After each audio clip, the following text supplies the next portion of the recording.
నాకు అంటే ఆవిడ మా అమ్మ ఏదన్నా కొంచెం డిప్రెస్ అయినా నేను చాలా ఎక్కువ అమ్మకి షేర్ చేసుకుంటే అన్నయ్య కూడా లేడు. అన్నయ్య ఉన్నప్పుడు ఓకే, లేనప్పుడు నేనే ఎక్కువ షేర్ చేసుకునేవాడిని. బట్ ద బెస్ట్ థింగ్ మా అమ్మ దగ్గర నుంచి హగ్ అండి. ఈరోజు కూడా మా అమ్మని హగ్ చేసుకోకపోతే అంటే అది నాకు మా అందరిలోనూ అంటే ఆవిడ పెద్ద చదువుకున్న వ్యక్తి కాదు, పెద్దగా నా ఎక్స్పోజ్డ్ కాదు. కానీ ఇవాళ అన్నయ్య కానీ విజయ, మాధవి, నేను, కళ్యాణ్ బాబు ఈరోజుకి టుగెదర్గానే ఉంటాం. మేబీ మాకు కొన్ని విషయాల్లో నాకు మా మాధవ్కి డిఫరెన్స్ ఆఫ్ ఒపీనియన్స్ ఉండొచ్చు, మా చెల్లికి మా అన్నయ్యకి అట్లా ఉండొచ్చు.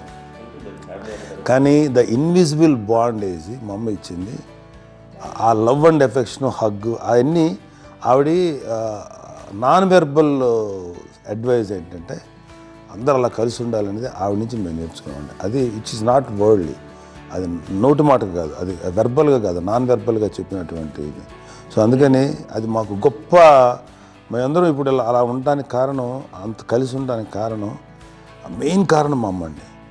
అది సో అందరూ ఉండాలనేది మా అమ్మ అడ్వైస్. ఇప్పుడు కూడా నేను ఎప్పుడైనా ఏదైనా ఫీల్ అయినా, అన్నయ్య ఫీల్ అయినా, లేదు నాన్న అట్లా వదుకు, ఇట్లా ఉండండి, ఇట్లా ఉండి ఇప్పటికీ చెప్తుంది. మేము ఎవరైనా ఎప్పుడైనా మా చెల్లితో గొడవపడ్డా అనుకోండి, నాన్న అట్లా అనకరా అని, ఎట్లాగా అన్న ఏమో లేదులేమ్మా, ఏదో అన్నాను కానీ ఫీల్ అవ్వకమ్మా, మేమందరం కలిసి ఆవిడని అసలు టెన్షన్ పెట్టవండి మేము. సో అలా అది ఆవిడ నేర్పించింది. అలా కలిసి ఉండటం అనేటువంటి బాండేజ్ని ఆవిడ తన ఒక హగ్తో చెప్పింది. అన్నయ్య సినిమా చూడండి, జాదూకి చెప్పాను, అది మా అమ్మ దగ్గరే ఉందండి. శంకర్ దాదాలో చెప్తాడు చూడండి.